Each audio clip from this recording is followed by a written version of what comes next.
दिया गया है, जिम्मेदारी दी गई है अजीत ग्रुप को कि आप इतने सारे सांसद शरद पवार ग्रुप के लेकर आइए, उसके बाद आपको कैबिनेट में दिल्ली में जगह मिलेगी। देखो तटकरे साहब फोन पे भी संपर्क कर सकते हैं, खुद वो खासदार है। जब पार्लियामेंट चल रही थी तब शायद उन्होंने बहुत सारे खासदारों को संपर्क किया था, ऐसे हमको पता चल रहा है। लेकिन संपर्क तो वो कर सकते हैं, रिस्पांस उनको नहीं मिला वो बड़ी बात है। कि सब भी खासदार हैं, उनको मालूम है कौन से वातावरण में वो चुन के आए हैं, लोगों का विश्वास उन पे क्यों बिठाया गया था और वो क्यों चुन के आए थे। इसलिए अगर आप देखें तो खासदार सब पवार साहब के साथ है, कांटेक्ट हुआ नहीं हुआ वो तो खासदार ही बता सकते हैं। लेकिन सर ये जो नेता था इसके पीछे है, उनकी भी कहीं ना कहीं मौन जो है सपोर्ट है इस पूरे इंसिडेंट को लेकर। देखो अजीत दादा की बात करें तो अजीत दादा जो भी है वो सीधा सीधा वहां पे बात करते हैं, डायरेक्टली वहां पे बात करते हैं। लेकिन आज अगर आप देखो तो उनके पास फाइनेंस मिनिस्टरशिप है और राज्य सरकार का जो भी बैलेंस शीट है वो बहुत ट्रबल में है, अड़चन में है और उसके कारण वो शायद बिजी रहेंगे। लेकिन उन्होंने इस बारे में कोई भी स्टेटमेंट वहां पे दिया नहीं।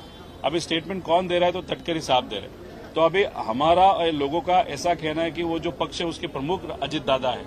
लेकिन अगर आप डिटेल में जाओ तो ऐसा पता चल रहा है कि उस पक्ष में तटकरे साहब का ज्यादा चलता है। अभी वो पक्ष ही अलग है, इसलिए उस पक्ष के बारे में ज्यादा बातचीत यहाँ पे करना मुझे उचित नहीं लगता, क्योंकि वो पक्ष ही अलग है। अगर हमारे पक्ष की कुछ बात हो तो उस बारे में हम बात कर सकते हैं। चर्चा ऐसी चल रही है कि मर्जर होगा और दोनों गुट। देखो चर्चा तो राजनीति में चर्चा होती है, सिर्फ चर्चा होने से कोई निर्णय लिया नहीं जाता।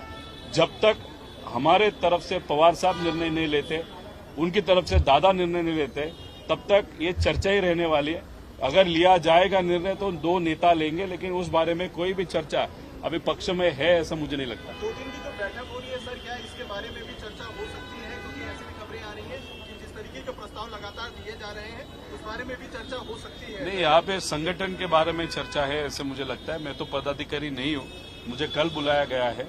अभी यहाँ पे चर्चा संगठन को ताकत कैसे दी जानी चाहिए, रिस्ट्रक्चरिंग किया जाना चाहिए कि नहीं जाना चाहिए, इस तरीके की चर्चा अभी इस बैठक में हो रहा है ऐसा मुझे लगता है।